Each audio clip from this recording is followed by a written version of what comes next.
Okay. I'm Officer Destiny Silva. That's DESTINYSILVA, and I'm an officer with the Public Information Office. On October 5th, during the ACL Festival, officers arrested 3 male suspects for engaging in organized criminal activity and for theft of service. These suspects were selling and reusing ACL wristbands during Weekend One. The suspects are identified as Nathan Daniel Beck, white male, 30 years of age, Cameron Daniel Beck, 24 years of age, white male, and Michael Joseph Martin, 33 years of age, white male. The suspects would provide already used wristbands to people that were looking to purchase wristbands to gain entry into the park. So the suspects would then meet up with these people that were looking to gain entry, provide them with a reused wristband, and then they would ask for payment and collateral in order to obtain that wristband. So they would ask for like a cell phone or an ID or something of value. And then what they would do is they would take these prospective patrons, they would walk them through the festival gates with the reused wristband, and then once inside the festival gates, they would take the reused wristband back, give them back their collateral, and then exit and the festival, and then they would go and try and sell these reused wristbands again. In total, these wristbands were reused 104 times.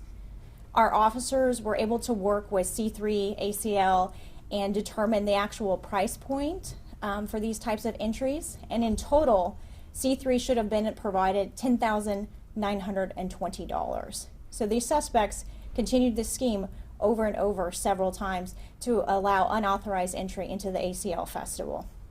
The officers did also confirm with C3 and ACL that these suspects did not have permission to allow people into the festival in this manner. So these suspects, Martin, Cameron, and Nathan, all acted in cooperation to receive compensation for their own benefit and assisted people in avoiding proper payment into the festival, and continued this scheme over and over to commit theft of service.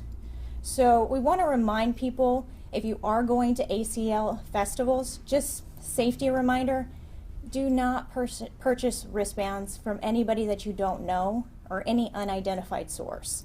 ACL and C3, they do a really good job of providing with festival goers with information. They state on their website and on their app that all wristbands need to be purchased through front gate. If they are not purchased through there, they are considered counterfeit and are invalid. So please, please make sure that you purchase your wristband this safe way.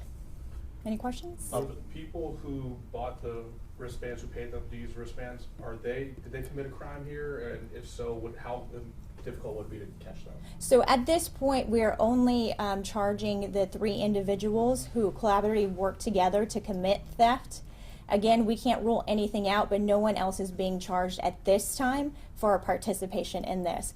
But we want to remind people that regardless if you were to get charged with a crime or not, at very least you could be spending your money and end up getting denied entry. So we just want to make sure that everybody's safe and has a good time. So just make sure that you do your research before you go and that you properly obtain a wristband so you don't run into any problems. In reading the court documents, it seemed like these 3 were pretty bold, and that boldness is what caught the attention of the undercover officers.